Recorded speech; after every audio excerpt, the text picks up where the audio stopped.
নমস্কার বন্ধুরা, জনবার্তা চ্যানেলে নতুন ভিডিও নিয়ে আমি আপনাদের সামনে এসে উপস্থিত হয়েছি। নির্বাচন তো শেষ হলো, সরকারও পরিবর্তন হলো,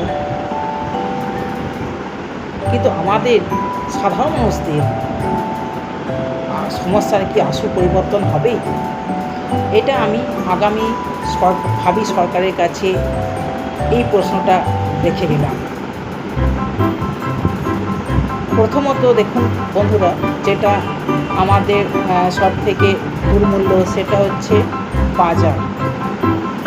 যেটা সকালে ঘুম থেকে উঠে আমাদের কাছে সব থেকে দরকার সেটা হচ্ছে আমাদের রান্নাঘর।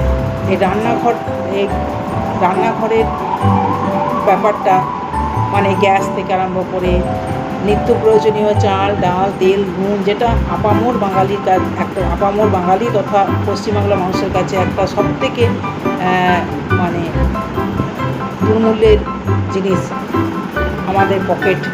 সেই পকেটটা যাতে ঠিকঠাক থাকে, পকেট থেকে যাতে অত্যাধিক টাকা বেরিয়ে না যায়, তার ব্যবস্থা কি আমাদের নতুন সরকার করবে এবং তা কি আমাদের সাধারণ মানুষের নাগালের মধ্যে থাকবে? এটা আমার একটা প্রশ্ন আমি নতুন সরকারের কাছে রাখতে চাই। আমাদের দ্বিতীয় প্রশ্ন হচ্ছে সেটা হচ্ছে আমাদের শিক্ষিত যুব সমাজ যারা আজকে বেকার বা যারা চাকরির জন্য হাত নিঃশ্বাস করে বসে আছে, তাদের কি কর্মসংস্থান হবে এই সরকার পরিবর্তনের ফলে?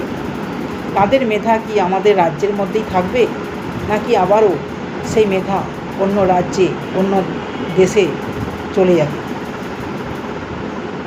সেটার দিকে যাতে আমাদের নতুন সরকার একটু দৃষ্টিপাত করেন, তো আমাদের মতো সাধারণ মানুষেরা উপকৃত হয়।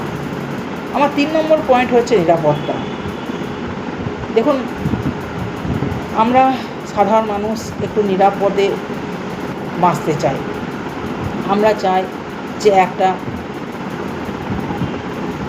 বিচার, আইন, এই সমস্ত ঘেরাটোপের মধ্যে দিয়ে যেন আমরা নিশ্চিন্তে সারাদিনের ক্লান্তির পর যেন রাত্রিবেলা একটু ঘুমাতে পারি।